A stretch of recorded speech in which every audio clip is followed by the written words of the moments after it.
Shalom semua, kita jumpa lagi dalam pendalaman Alkitab kita dan kita akan masuk ke seri yang baru yaitu pesan tersembunyi. Dan hari ini subtemanya adalah ayat terpendek. Apa maknanya? Kita langsung aja lihat saudara-saudari. Tahukah Anda bahwa 1000 tahun lebih Alkitab itu tidak mempunyai pasal dan ayat. Jadi Alkitab yang Anda punya sekarang ini dulu adalah semua nggak ada pasal dan ayatnya. Sehingga kalau buat kita balik kepada dulu, kita akan bingung. Tetapi pada tahun 1227, seorang archbishop atau uskup agung, Stephen Langton, dia mulai membagi, karena dia memberikan komentari atas Alkitab, lalu dia melihat bahwa ada kebutuhan untuk membagi berdasarkan pasal, karena komentari berdasarkan pasal.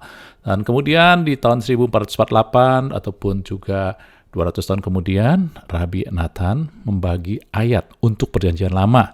Dan kemudian 100 tahun lebih kemudian ada namanya Robert Einstein karena dia mengerjakan concordance, lalu dia melihat kebutuhan untuk membagi ayat di dalam perjanjian baru. Jadi pembagian Alkitab berdasarkan pasal dan ayat yang kita pakai sekarang ini baru komplit ketika tahun 1555. Itu tidak mengubah isi, tetapi alat bantu, dan saya percaya itu alat bantu yang diberikan oleh Roh Kudus untuk menolong kita mengingat akan firman, saudara-saudari. Jadi saya percaya inilah yang dibuat oleh Roh Kudus untuk membantu kita. Oke ya? Tetapi saudari, membaca Alkitab tanpa dibatasi pasal dan ayat, karena banyak sekali pemenggalan di dalam Alkitab ini membuat kadang kita lost, tidak melihat hubungan, karena kita mulai membaca berdasarkan pasal. Satu pasal kita berhenti, ataupun kita berhenti pada akhir dari sebuah pasal, padahal ada continuation, kelanjutan. Ya, nah, oleh sebab itulah kita juga diundang untuk membaca tidak berdasarkan pasal dan ayat, tetapi satu kesatuan. Karena ini akan membantu kita mengerti konteksnya, kontekstualnya. Jadi bukan hanya satu ayat yang kita petik, tetapi kontekstualnya untuk membangun pandangan yang alkitabiah. Saudari, paham-paham teologia, doktrin harus dibangun bukan berdasarkan satu ayat saja, satu pasal saja, tetapi secara kontekstual menyeluruh. Ini saya kasih contoh, sebagai contoh aja, bahwa kisah para rasul dulu tidak ada pasal dan ayat, tetapi ada 6 bagian, dibagi oleh 6 bagian, dan setiap akhir bagian maka Anda akan dapat frase, dan di sini tetap ada saat ini, tetapi sekarang sudah masuk pasal dan ayat, yang bunyinya kira-kira firman Tuhan terus tersebar, firman Tuhan semakin berkembang, segitu, saudara-saudari. Ya, jadi kita dari situ bisa melihat bahwa kisah para rasul adalah satu tulisan yang Tuhan kasih untuk kita memberitakan firman Injil. Amin. Ya, jadi untuk memberitakan Injil, dan orang bilang karena itu ada 6 frase, dan 6 itu bukan suatu angka kelengkapan, maka itu Anda dan saya diundang untuk menjadi bagian ke-7, suatu kegenapan memberitakan Injil hingga sekarang. Oke? Ya. Nah, tetapi ya banyak orang yang mengatakan bahwa satu perkataan Injil nggak bisa ataupun pasal ayat tidak bisa dikutip satu aja. Tapi saya kurang setuju. Ini pandangan saya bahwa pasal atau ayat ini boleh kita kutip kalau itu menghidupkan pesan Tuhan secara pribadi, bukan untuk membangun konsep teologi, saudari. Contohnya ketika Filipi 4 ayat 13 dikatakan, aku dapat melakukan segala perkara di dalam Kristus yang memberi kekuatan, atau bahasa Indonesianya, segala perkara dapat kutanggung di dalam Dia yang memberikan kekuatan. Kalau secara konteks, itu sebenarnya sesungguhnya adalah konteks ekonomi, saudara-saudari. Tetapi Tuhan bisa pakai satu ayat aja. Kalau kita baca satu kesatuan, maka ini surat Filipi ini pasal 4 sedang berbicara tentang ekonomi.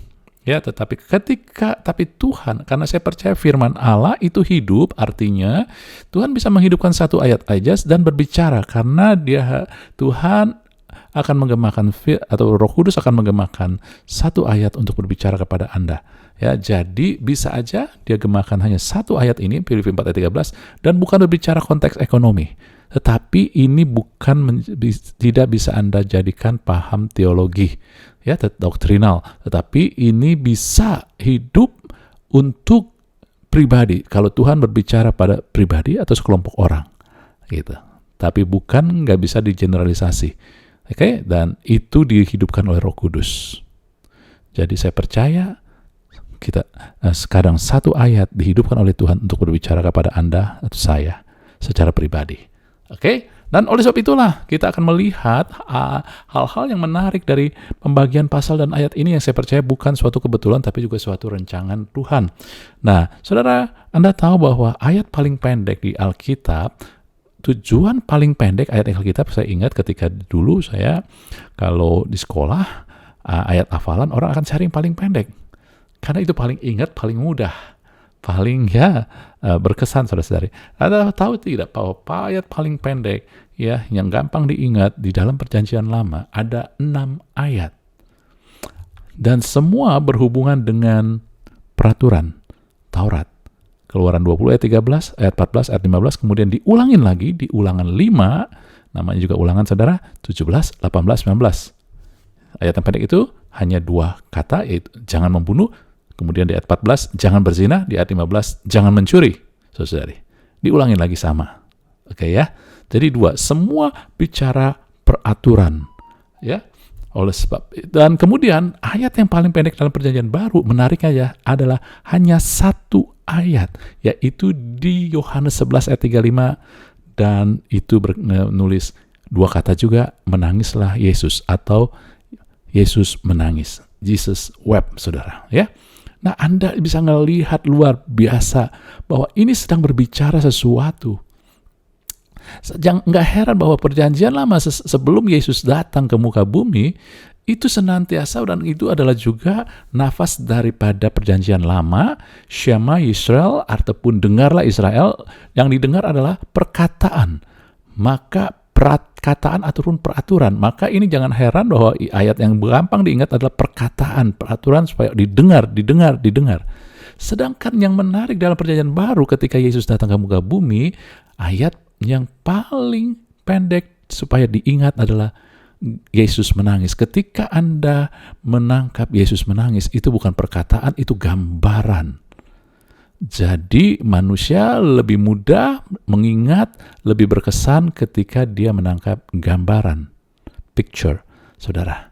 Karena ketika Yesus menangis, itu menggambarkan isi hatinya. Dan gambaran isi hatinya tergantung dari hubungan. Kalau kita memiliki hubungan yang sangat erat, akrab dengan orang yang sangat kita kasih ketika dia menangis, maka itu akan sangat menyentuh kita, saudara. Tapi ketika kita nggak punya hubungan, ya biasa-biasa aja, bukan? Tetapi kalau perkataan, ini sama buat semua orang. Karena buat kamu, buat saya tetap sama. Makanya disinilah yang menarik, saudara. Apalagi Yesus menangis saat itu adalah ketika peristiwa di Lazarus mati. Tetapi dia bukan menangis buat Lazarus karena dia kemudian membangkitkan Lazarus. Dia menangis karena orang-orang yang dia kasihi menderita, sedih hatinya. Ya, yaitu Maria dan Marta. Maka hatinya sedih dan ia tampak terharu. Saudara, terharu di sini bukan itu, tetapi dia ikut berempati. Dia ikut turut merasakan sehingga dia menangis, saudari. Bukan karena Lazarus mati, bukan karena keadaan, tetapi karena kasih. Compassion, passionnya, love-nya, kasihnya kepada kita. Saudara, inilah Tuhan kita, Allah yang hadir di dalam rupa manusia, yaitu Yesus Kristus, saudara. Dan Anda ngelihat bahwa kalau Perjanjian Lama tentang perkataan, dengar, Shema Yisrael, gitu, dengar, dan manusia itu masuk kiri, keluar kanan. Kalau perkataan, saudara, ya. Dan perkataannya juga larangan, peraturan yang membawa tekanan. Karena peraturan, kalau terus disuruh ingat, jangan mencuri, jangan membunuh, jangan berzina, bisa membawa tekanan dan beban karena penuh dengan kewajiban. Tetapi Anda melihat di Perjanjian Baru, Yesus menangis, mencurahkan isi hatinya, menggambarkan isi hatinya, sehingga Anda tahu, Anda melihat bahwa Dia peduli dengan kita, Dia mau mengangkat beban kita, Dia mau memberikan kelegaan pada kita. Itulah firman yang, mari datang kepadaku, hai kamu letih lesu dan berat. Ini isi hati Tuhan. Bahkan ketika kita tahu bahwa Dia sangat mengasihi, Yesus menangis, saudara, buat kita ketika kita penuh dengan beban, saudari. Dan isi hati Yesus sama dengan isi hati Allah. Kenapa? Karena firman Tuhan katakan dalam Kolose bahwa Yesus adalah kepenuhan Allah. Seluruh kepenuhan Allah diam di dalam Dia, dalam Yesus. Jadi Anda lihat lewat ayat yang terpendek, yang mudah diingat, yang Tuhan mau kita ingat, di perjanjian baru ketika Yesus datang, yaitu membawa manifestasi Allah, maka yang Dia mau kita ingat, simpan di pikiran kita adalah gambaran bahwa Dia adalah Allah yang peduli. Dia sangat peduli dengan kita. Beda dengan perjanjian lama, saudari. Amin. Dan inilah, sebab itulah ketika kita mulai, skala kita hidup di zaman Yesus telah datang ke dunia, maka bacalah firman Tuhan, isi hati Tuhan berdasarkan isi hati Dia. Saudara, ketika Anda baca surat yang tertulis tanpa mengetahui isi hati seseorang, Anda bisa salah tangkap. Misalkan saya kasih contoh, saya ungkapkan di sini, ketika Anda baca cepat datang, ya hanya tulisan cepat datang. Kalau Anda nggak tahu isi hati orang tersebut, Anda nggak punya hubungan, Anda bisa berasumsi ini dia sedang marah. Ini dia mau nuntut saya. Karena makanya dikatakan cepat datang tulisannya. Tetapi kalau Anda tahu isi hatinya dan Anda punya hubungan, Anda tahu bahwa isi hatinya selalu peduli dengan Anda, lalu Anda punya hubungan kasih dengan dia sangat mengasihi, maka ketika Anda baca cepat datang, Anda nggak akan berasumsi bahwa ini bermakna dia sedang marah, dia sedang menghukum saya, dia sedang meminta pertanggung jawab saya, tetapi Anda mulai tangkap bahwa dia mau saya datang segera untuk memberkati saya. Bukankah begitu? Dan demikian pula banyak anak-anak Tuhan. Yesus sudah datang ke dunia tetapi masih membaca firman Tuhan berdasarkan larangan tanpa melihat isi hati Tuhan yang sangat peduli, mau memberi kelegaan, mau mengangkat beban kita, saudari. Coba mulai baca firman sekarang dengan pola seperti itu, saudara, maka akan berbeda. Amin. Jadi Anda ngelihat di sini bahwa di dalam perjanjian baru kita akan fokus Yesus menangis, tetapi tahukah Anda Yesus menangis di dalam perjanjian baru ada 2 kali, dan dua-duanya berhubungan dengan Anda dan saya. Di dalam Lukas 19 ayat 41-44, saudara-saudari, saya nggak baca seluruhnya. Ketika itu adalah Minggu Palem, Yesus datang, dieluk-elukan, tetapi kemudian dia naik ke atas ke Bukit Sion, kemudian lihat kepada kota Yerusalem. Dari situlah dia menangis. Kenapa dia menangis? Ada 3 hal intinya, saudara-saudari. Ya, kalau Anda baca bahwa 1, dia menangis karena Yerusalem ataupun Israel tidak mengerti damai sejahtera, apa yang dibutuhkan ataupun damai sejahtera. Dan sampai saat ini banyak umat Tuhan tidak tahu damai sejahtera. Kemudian musuhmu akan memilih engkau. Jadi musuh segitu banyak, tiba-tiba ada musuh. Kenapa? Karena mereka tidak tahu siapa musuhnya. Nggak tahu, diam-diam ada musuh dalam selimut, mereka nggak tahu. Ya, selama ini yang mereka pikir oke, nggak tahu itu membawa hal yang buruk buat mereka. Dan ketiga, yang membuat Yesus menangis adalah karena mereka nggak bisa menikmati apa yang Tuhan berikan karena nggak tahu kapan Allah melawat. Karena mereka nggak mencari lawatan Tuhan, saudara-saudari. Nah, kita ngelihat inilah yang Tuhan juga mau kasih tahu tentang ketika dia menangis, saudara. Pertama tentang damai sejahtera. Nah, di dalam Yohanes 14, 23-28 yang dikatakan inilah tentang damai sejahtera, dan saya mau pakai dari 23-28 agar kita nggak ambil sepotong, kita ngelihat seluruh konteksnya, saudari. Karena ini kita mau menjadikan fondasi dasar, saudari, bukan Tuhan bicara doang. Ya, dikatakan damai sejahtera ku tinggalkan bagimu. Saudara ingat, ketika dia katakan damai sejahtera ku tinggalkan, berarti damai sejahtera itu bukan milik Anda, bukan ada di Anda. Sehingga saya mau katakan damai sejahtera bukan mulai di hati. Banyak orang percaya, ya, dia ngomong tentang damai sejahtera, dia bilang begini, aku nggak merasa damai. Ketika dia bilang aku nggak merasa damai, dia bilang hatinya. Sedangkan damai sejahtera yang Tuhan mau, yang Tuhan maksudkan, damai itu adalah ku tinggalkan bagimu. Jadi bukan milik Anda, bukan tentang hati Anda. Anda nangkap? Bukan hati Anda. Tetapi damai sejahtera adalah sesuatu, mungkin pribadi ataupun nanti kita ngelihat, yang diberikan oleh Tuhan. Dan di dalam firman Tuhan di sini, di sini saudara-saudari, adalah Yang ditinggalkan, yang diutus oleh Yesus adalah Roh Kudus.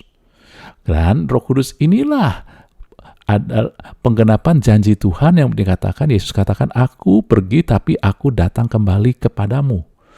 Dan Roh Kudus ini juga membawa hadirat Bapa, karena saudara-saudara lihat, saudara, ya, kami, Yesus dan Bapa datang kepada kita, diam bersama dengan Dia.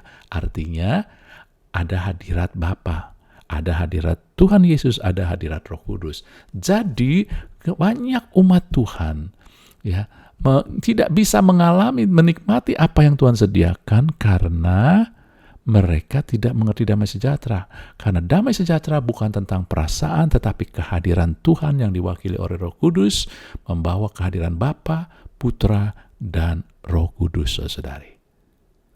Apakah itu aja? Enggak, itu aja.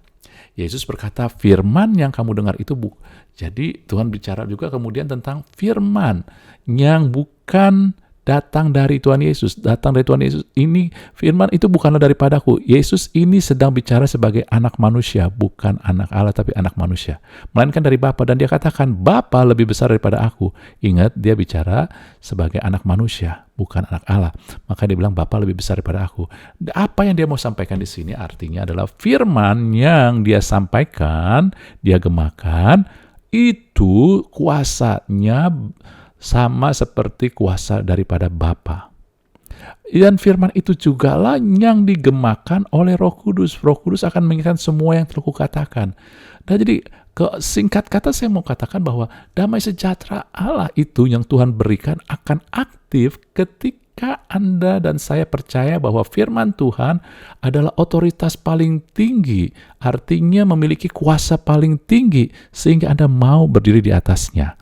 Sebagai contoh, Anda bisa damai sejahtera adalah begini, bukan tentang perasaan. Ketika Anda jatuh cinta, Alkitab bilang harus seiman, orang percaya juga.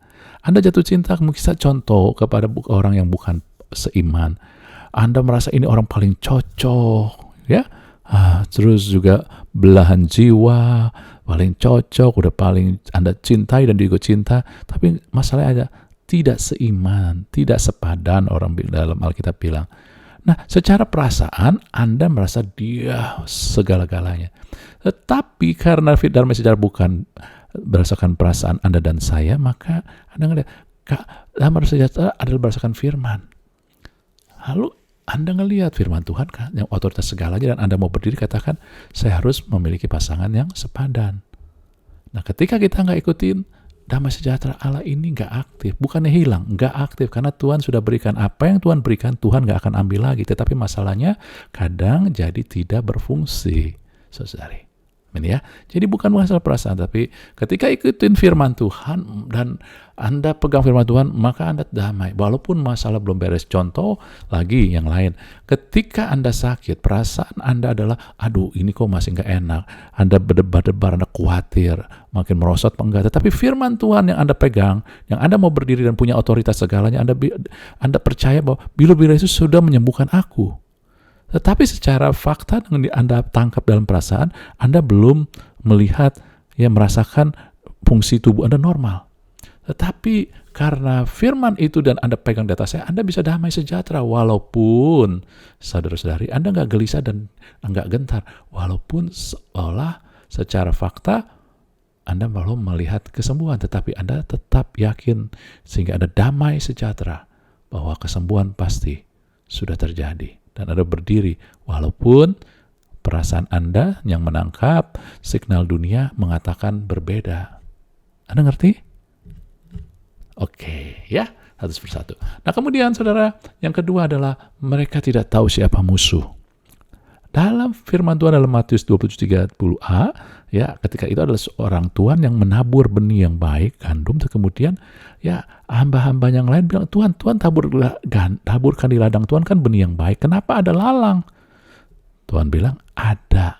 Tuhan itu bilang ada musuh yang melakukannya, menanam lalang. Jadi kadang kita nggak sadar, musuh bukan menyerang, musuh bukan mengambil tiba-tiba. Yang ini membuat kita nggak sadar, musuh adalah menaruh ilalang. Dan ilalang ini kalau dalam firman Tuhan adalah menyebabkan Anda jadi khawatir. Dan ini bicara tentang pola pikir. Ilalang itu berakar. Gandum ataupun benih yang baik juga berakar. Amin. Pola pikir ataupun standar dunia, pola pikir standar dunia akan mendatangkan kecemasan, kekhawatiran. Inilah yang dilakukan musuh. Kita tidak tahu, kita terima aja standar dunia, sehingga tiba-tiba nanti satu ketika musuh mengelilingi kita. Tembok-tembok kita rubuh. Saudari. Dan Tuhan sedih karena Tuhan sudah berikan kemenangan, tetapi kita nggak bisa nikmati dan Tuhan sedih. Kenapa kita nggak bisa nikmati? Karena kita nggak tahu siapa musuh kita. Musuh kita bukan darah dan daging. Musuh kita karena adalah pola pikir standar datang dari dunia yang menimbulkan kecemasan. Waktu kita terima itu, waktu kita ngelihat, dengar adalah standar itu umum, sudah diterima semua orang dan kadang baik. Tetapi saudara, ujung-ujungnya adalah kecemasan, kekhawatiran. Firman Tuhan, waktu Anda terima awalnya adalah ketika belum bertumbuh, membuat Anda mungkin khawatir, takut juga, nih deg-degan juga. Tapi ketika itu mulai bertumbuh, membuat Anda kokoh, tidak tergoyahkan. Makanya di sini katakan Tuhan, hamba-hamba bilang, Tuhan mau dicabut nggak lalangnya? Tuhan itu bilang, jangan, biar aja tumbuh dua-duanya. Jadi cara kita menghilangkan pola pikir dunia bukannya nggak adain pola pikir dunia, nggak mungkin kita masih ada di dunia, tetapi Anda tetap hidupkan pola pikir kerajaan Allah, benih yang baik itu. Maka nanti benih yang baik itu akan menjadi kokoh sehingga pola pikir ilalang itu tidak mempengaruhi kita walaupun ada. Ya. Dan kedua, saudara-saudari, dalam Filipi 3 ayat 18-19 dikatakan begini. Ya, Paulus mengatakan sambil menangis, dan ini bukan benar Paulus tapi Roh Kudus, dan ketika Roh Kudus menangis, ya itu Allah juga menangis. Artinya ya, banyak orang hidup sebagai seteru salib Kristus. Tuhan mereka perut, kemuliaan mereka aib, pikiran mereka semata tertuju pada perkara duniawi, saudara-saudari. Jadi adalah yang saya katakan di sini merendahkan standar ataupun firman Tuhan. Dia mengolok-olok firman Tuhan. Contohnya, memang kalau ibadah terus, kalau firman doang, kamu bisa hidup gitu, saudara. Ya, itu sebenarnya benar. Karena firman Tuhan gak suruh kita hanya baca firman, tapi firman Tuhan suruh kita juga ikut bekerja, saudara. Ya, tapi yang masalahnya adalah yang di sini, saudara. Hidup sebagai seteru adalah sama seperti yang dikatakan 1 Yohanes 2, saudari, ya. Keinginan dua itu keinginan dunia sedang turun dengan segala keinginan, yaitu keinginan daging, keinginan mata, dan keangkuhan hidup. Ini dia, saudara. Daging itu bicara perut, ya. Terus kemudian, ya, kemuliaan mereka ini kesombongan. Mereka sombong, keangkuhan hidup. Pikiran mereka semata-mata tertuju pada perkara duniawi, saudara. Keinginan mata, dunia itu pas segala sesuatu yang dilihat oleh mata, saudari. Ya. Dan terakhir adalah tidak mencari lawatan Allah. Kata lawatan di sini adalah episkope, ya, epistel. Ya, epistel itu artinya pelayanan kelegaan, saudara-saudari. Jadi banyak orang tidak menikmati apa yang Tuhan sediakan, dan Tuhan sedih karena Tuhan mau Anda menikmati sukacita hidup dalam segala kelimpahan. Yohanes 10 ayat 10, saudara-saudari, ya. Caranya dengan Anda tahu mengaktifkan damai sejahtera. Anda tahu siapa musuh sehingga Anda bukan berperang, tetapi Anda mulai kokoh di dalam Tuhan, dalam firman. Lalu Anda juga mulai mencari kelegaan dari Tuhan, bukan dari dunia. Kadang banyak sekali anak-anak Tuhan mencari pengakuan dari dunia, melakukan sesuatu, ya, untuk dilihat orang, saudara, ya, dan mencari pengakuan ataupun dari manusia, mencari kelegaan ataupun kekuatan dari manusia, yang Yeremia 17 katakan terkutuk kalau kita mengandalkan manusia. Amin, saudara, ataupun diri sendiri. Jadi kalau kita mau lega, kita punya masalah, kita mau mencari penghiburan bukan dari dunia, tetapi datang ke Tuhan. Dan banyak anak-anak Tuhan lebih senang datang ke manusia, mendengar apa kata manusia daripada datang ke Tuhan, saudari. Tetapi memang Tuhan bisa bicara lewat manusia, tetapi carilah manusia yang membawa suara Tuhan, bukan hanya mau memberitakan, ya, suara yang enak di kuping kita, ya, dari dunia hanya menyenangkan kita. Tetapi kalau dari Tuhan, itu membawa hati Tuhan yang penuh kasih buat Anda dan saya. Amin. Dan inilah yang Tuhan mau kita ingat lewat ayat yang pendek. Yesus menangis. Tuhan mau tahu bahwa dia sangat peduli dengan kita, sehingga dia peduli untuk kita menikmati hidup dalam segala kelimpahan, sehingga Anda bisa mengalami damai sejahtera, tidak dipengaruhi oleh musuh, dan senantiasa bersandar sama Tuhan. Amin. Renungkan itu. Minggu depan kita akan melihat tadi ayat yang paling pendek, minggu depan pasal yang paling panjang, Mazmur 119. Anda persiapkan baca itu. Oke? Tuhan kiranya memberkati kita semua. Haleluya. Amin.